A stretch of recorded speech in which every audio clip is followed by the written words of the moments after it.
Hello everyone. This is the part 3 of the cyber physical system where we will first start with the CPS architecture for Industry 4.0. So here the CPS architecture Industry 4.0, it provides a framework to integrate the physical systems like machines, sensors, actuators with digital systems like computers, networks, then control systems in a manufacturing environment. Okay, and here this is called as a 5C architecture, and it consists of 5 levels which describes how data flows through the system from the physical world to the digital world and then back to the physical world. So here there are 5 levels, and these all 5 levels, they start with the letter C, so because of which it is also called as a 5C architecture. And it is one of the key frameworks which is used in the CPS based manufacturing systems for the Industry 4.0. So the first level is the connection, that is the level 1. The connection level, it is a foundation of the CPS architecture, and it focuses on the it focuses on establishing communication between the physical devices and the cyber systems through the sensor networks and the protocols. And the key applications are the machine to machine communication, IoT device connectivity, and the sensor networks. So here examples are IoT devices, where a factory uses the sensors on the to collect the data from the machines, which is connected to a Wi-Fi or the cellular networks, to a central database or the cloud platform. And the second level is the conversion level, which is also called as the level 2. Here this deals with the transformation of the raw sensor data into a usable or the actionable information. Okay, so here it involves the data pre-processing, filtering, and the transformation to make it useful for the next steps in the process. So here the key applications are nothing but the data pre-processing, aggregation, and the transformation. So this data aggregation and pre-processing is nothing but where the raw data, it is often noisy or incomplete, so it is aggregated and pre-processed to remove the errors or the outliers. And example is the temperature sensors, where the data from a temperature sensor is converted into a digital signal which can be interpreted by the system, and it allows for the real-time monitoring of the machine health. Then you have the level 3, that is the cyber level. So here cyber layer, this layer, it represents the digital counterpart of the physical system, and it involves the integration of all the physical devices like machines, then sensors and actuators into a unified digital control system, which processes the data and runs the algorithms in order to support the decision making and monitoring and controlling. So the key applications here are the data storage and management. Then you have control systems, you have digital twins, which creates digital replicas of the models or of the physical systems in order to simulate, monitor, and control the real-time operations. So again, here example is nothing but the digital twinning of the models for monitoring the machines. Then you have level 4, that is the cognition layer. Here it is a layer where the system begins to exhibit the intelligence. Okay, it adds the intelligence to the analytics, machine learning, and the artificial intelligence in order to make the decision predictions and the optimizations. So here the key applications are the predictive analytics, then machine learning algorithms, you have decision support systems, and the self optimization. Example is the predictive maintenance, where an AI based system, it will analyzes the machine data in order to predict when the equipment will fail, and it automatically schedules the maintenance, and it reduces the downtime. The last layer is the configuration layer, which is also called as the level 5, where it is focused on the higher level decision making and the systems decision making and the system reconfiguration for optimization based on production goals.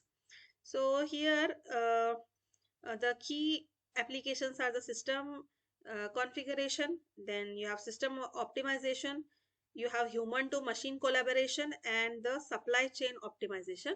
So the example is the adaptive production lines, where a smart manufacturing system, it automatically adjusts the configuration of the production lines in order to meet customer demands for the personalized products. Okay, this is about the 5C architecture. Now next is the CPS architecture for IIoT in the connection layer. So IIoT is nothing but the industrial Internet of Things. The connection layer in the CPS architecture for the IIoT, it is very critical for ensuring that the data from the various IIoT devices is accurately collected. Okay, and it is communicated to the higher levels of the higher layers of the system. And this layer, it enables seamless communication between the physical world and the digital world. And the key objectives of the connection layer are the smart connections in order to ensure the accurate data collection, where the collection layer, it will facilitate the continuous and the efficient flow of the raw data from the physical sensors and devices to the computational systems. And here the two critical factors are obtaining the seamless tether free data, and one more is the sensor selection. Okay, so here tether free data, it refers to the ability in order to transmit data wisely from the IIoT devices to the central system or the cloud platform, and it will eliminate the need for the physical cable or the wires. So here the example, it is using the 5G or the long range wide area networks, and you can use Bluetooth for real time data transfer between the IoT devices in a factory. Then second is the selection of the sensors. Okay, here sensors with proper specifications, that is the sensors must be selected with the proper specifications, and it is very important, so that because the IIoT systems, these will rely on the data collected from a wide range of sensors, and uh, this is done in order to monitor and control the industrial processes. And example for this is selecting vibration sensors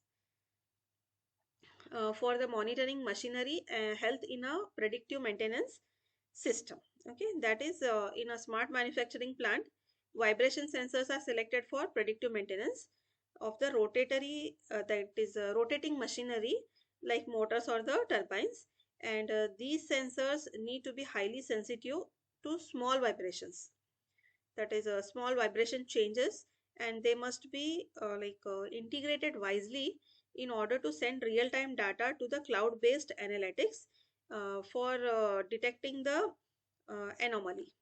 Okay, and next is the CPS architecture for IIoT in the conversion layer. Okay, so the conversion layer is the layer where the raw data from the sensor, it is collected from that is the raw data which is collected from the sensors and the machines, it is transformed into a meaningful information. So this layer, it is important for the data analysis and the interpretation, which will support the decision making process in the IIoT systems. And here the key objectives are like you have data pre-processing, data analysis tools and methods. So in data pre-processing, what is done is the raw data is filtered, it is cleaned, and it is transformed into usable formats. Example is filtering out the noise from the sensor data. And data analysis tools and methods, here uh, in order to convert the raw data into usable format, specialized data analysis tools and methodologies are used, such as machine learning, statistical methods, and signal processing. And here example is like it is using the machine learning algorithms in order to detect the patterns in the temperature data. Okay, so like you can use the machine learning algorithms such as supervised learning, unsupervised learning, reinforcement learning in order to identify the pattern in the data which might not be immediately known to the humans. Then next is the prognostics and the health monitoring. Here it will predict the future failures of the machines and the components by analyzing the sensor data. So example is predictive maintenance using vibration sensors to predict motor failures. It means that a vibration sensor will be mounted on an industrial motor which could collect the data on the vibrations. If the vibration levels exceeds certain thresholds or follow a pattern indicating wear and tear, then this data can be analyzed to predict whether when the motor may fail, and it will prompt a maintenance team to perform repairs before the failure occurs. Then next is the multidimensional data collection, where uh, like uh, like it involves the collection of the multi-dimensional data from the various sensors and devices, and it will correlate this data across different dimensions. Okay, and example here is a robot which adjusts its movement pattern based on its internal sensor data, ensuring the optimal operation. That is, you will be having a robotic arm on an uh, assembly line, and it might detect an issue with its motion through the sensors, and it could then adjust its speed or path automatically, or notify the central control system to perform a diagnostic check. This is about the CPS architecture for IIoT conversion. Then conversion layer. Next you have the CPS architecture for IIoT cyber layer. So here the cyber layer, it will serve as a central information hub, and it integrates all the data and the insights which are gathered from the physical machine sensors and other devices in the system, and it uses advanced computational tools in order to analyze, store and manage the data. Okay, so here it will transform the raw sensor readings and operational data into a usable insights which can optimize the machine performance. So here these are the functions of the cyber layer. The first is the central information hub. So here mm it is the centralized system for gathering, processing and analyzing the data from the fleet of machines. So example here is smart factory. That is, the data from the different robots, belts and the machines is continuously sent to a central server, where the system can analyze their collective performance and monitor the health of the entire factory. Then second is obtaining the precise status information of the individual machines. So here the cyber layer, it is responsible for obtaining the real-time detailed precise status information from each individual machine in the system. Okay, so here example is monitoring temperature and vibration levels in a CNC machine. So next is the performance rating, that is rating the performance of the individual machines among the fleet. So here this layer, it will evaluate and ranks the performance of each machine within a fleet. That is, it will compare the performance of the machines across the fleet in order to identify the underperforming ones. And example is that is a set of 10 CNC machines in a factory might be ranked based on their output quality or uptime, helping the system to identify which machines require attention or adjustments in order to improve the overall productive efficiency. Then you have predicting future behavior of machines based on the historical data. Okay, here that is predicting the future behavior. So here this layer, it leverages the historical data and machine learning techniques in order to predict the future behavior of the machines in the fleet. And example here is predicting motor failure based on the vibration trends. That is, by analyzing the vibration data from a machine over several months, the system can predict the motor is likely to fall within the next 2 weeks, and uh, and uh, uh, and it enables the maintenance scheduling. So next is the utilizing clustering for data mining, that is clustering for data mining. So here clustering, it is a powerful tool, or sorry, powerful data mining technique which is used in the cyber layer to group the machines with similar characteristics or performance behaviors. And this technique helps to identify the patterns in the data and categorize machines into clusters which will exhibit the similar operation conditions. Okay, so here clustering can be used to group the machines which are at high risk of failing, and segment machines into different operational categories for optimized resource allocation or maintenance. Then next is example is the robotic arm, which compares its cycle time to other and initiates a diagnostic check if needed. Okay, this is about the CPS architecture for IIoT cyber. Then you have CPS architecture for IIoT cognition layers. Okay, so here uh, this it is responsible for knowledge generation and advanced decision making and the collaborative diagnostics.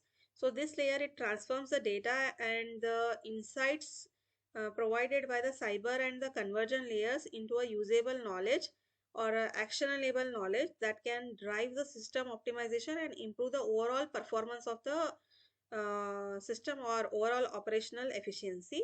So the functions are presentation, that is a proper presentation of the information to users for generating thorough knowledge of the system. So here the cognition layer, it is to transform the complex raw data into the understandable, actionable knowledge for the users such as operators, managers, or the automated systems. And this involves presenting the results of the analysis, then predictions and machine status in a user-friendly and comprehensible format such as visual dashboards, charts, or the alerts. Okay, and here example is displaying the machine health, efficiency, and alerts on a dashboard. So a dashboard, it displays the health status of the machines, then predictive maintenance alerts and the performance trends over the time, and it enables the operators to monitor the overall state of the factory floor in the real time. Then next you have collaborative diagnostics. So here it enables the machines and the humans operators to collaborate in diagnosing and troubleshooting system issues. And here this may involve the multi-machine diagnostics where the data from several sources is combined to help the operators to identify the patterns that would not be obvious when considering the individual systems alone. Okay, so example here is um that is aggregating diagnostic data from different machines in order to identify the root causes. That is, if one machine is failing, the cognition layer can pull diagnostic information from the similar machines in order to identify the potential shared issues or the cause and effect relationships, helping the technicians to fix the problems faster. Then you have the decision making for prioritization. So that is this is based on the information collected and the analyzed information, and the cognition layer, it will help to make the decisions about prioritization within the IIoT systems. And this is especially important when the multiple issues or tasks need the attention, and operators or machines must decide which one should be addressed first. Okay, that is, it will help to prioritize the task or issues based on the factors like urgency, impact, and the business needs. And examples are prioritizing the maintenance task based on the machine critic criticality and the downtime cost. Then last one is the decision making for optimization. So here it is also responsible for the optimization decisions, and it supports optimization of resources, tasks, and the workflows for improved efficiency and the performance. So example is optimizing production line speed or reallocating robotic arms based on the real-time data. Next, you have CPS architecture for the configuration layer. So here, this layer, it is responsible for the supervisory control and adaptive behavior of machines and systems, and it will ensure that the system remains resilient, optimized, and capable of adjusting to changes or disturbances in the real time. So the key objectives or the functions are the supervisory control in order to determine the actions to be taken by the machines. So here the this layer, it will serve as the centralized controller for determining the actions to be taken and behaviors of the machines in the systems, and it decides what actions to take based on the analysis provided by the cognition layer. So example here is again directing the system to pause a line and adjust the machinery settings. That is, if a robotic arm detects that a particular part is misaligned on the assembly line, the supervisory controller in the configuration layer, it will direct the system to temporarily pause the line and adjust the arm's movement and ensure that the correct part alignment before it resumes the production. Then second is the self configuration for resilience. So it will enable the machines and the systems to autonomously reconfigure in response to changing the conditions or the failures. So example is the self-configuring conveyor belt system, which could detect a failure in one of the belts and automatically reconfigure itself by switching to a backup or backup belt. Okay. Then next is the self-adjustment for variations. Here it allows the machines to adjust their operations based on the fluctuations in the environment or operational conditions. So example is a CNC machine. Um, it will adjust its cutting speed or pressure settings based on the real-time material quality data or environmental changes such as temperature fluctuations, and it will ensure that the final product quality remains consistent. Then the next function is self optimization for disturbances. So here it will allows the machines to learn from the past experiences, and it will adjust the operations uh, autonomously for future performances. Okay. So example is here it is a rerouting task to unaffected machines during the unexpected downtime. That is, in a smart factory, if one machine experiences an unexpected delay or malfunction, the configuration layer, it will reassign the task to other machines in real time, ensuring that the production goals are still met, and it will minimize the downtime. Then the last function is the self-adaptive machines. That is, machines become self-adaptive. Here this feature, it allow the machines to learn from the past experiences and adjust the operations autonomously for the future performance. Okay. So example is the robotic arm adjusting its movement speed and grip strength based on the past assembly experiences.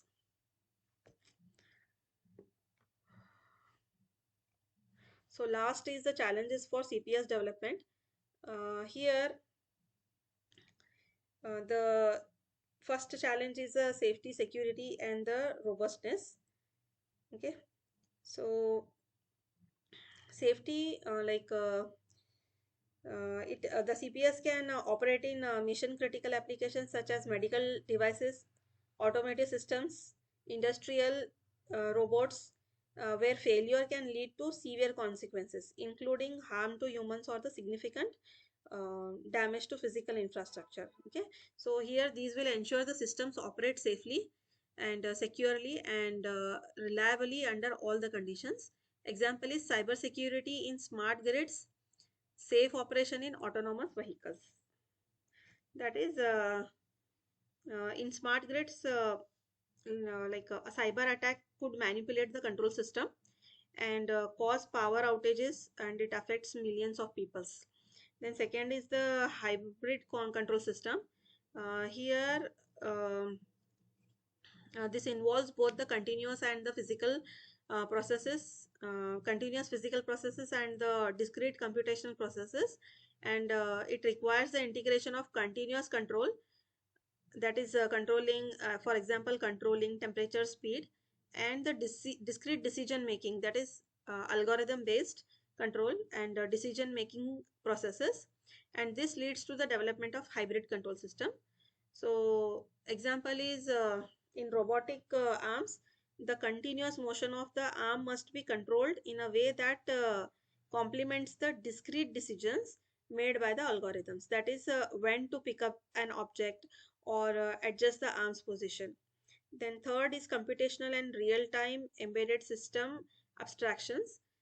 Here many CPS applications such as industrial control system or the medical device require real-time processing, and this means that the task must be performed with strict time constraints in order to ensure that the system behaves expected.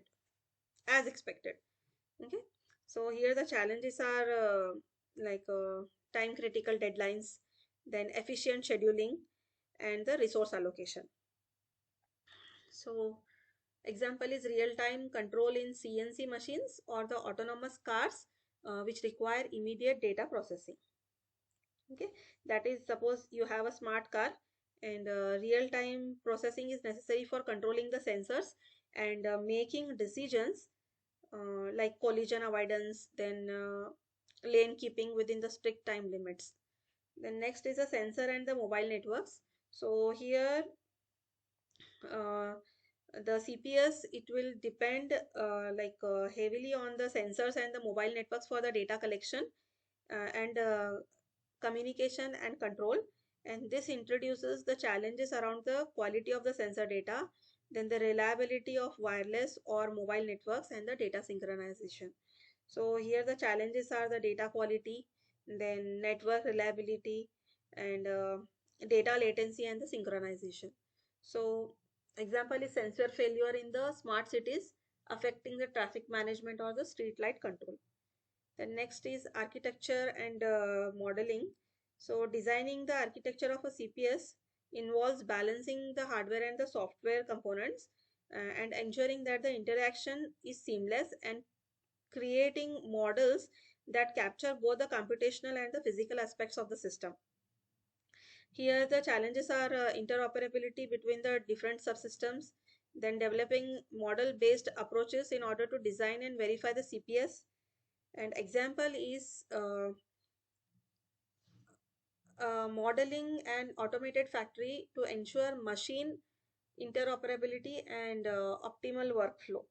Okay, that is in automated factories, a model of the entire factory system needs to be created to simulate the interaction of machines and conveyors and control systems to ensure optimal workflow and the safety.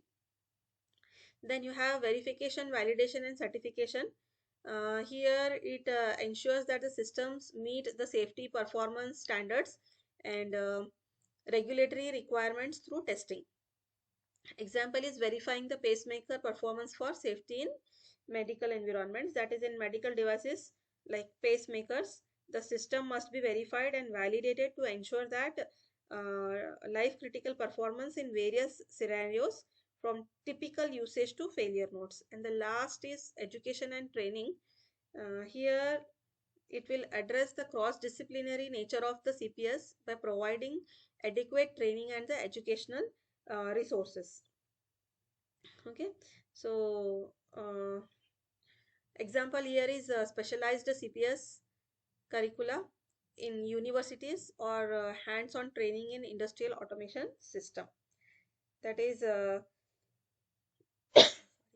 universities and companies need to offer specialized CPS curricula or the training programs which will provide both the theoretical knowledge and the practical experience with the development of the complex systems. So this completes the cyber physical systems. Thank you.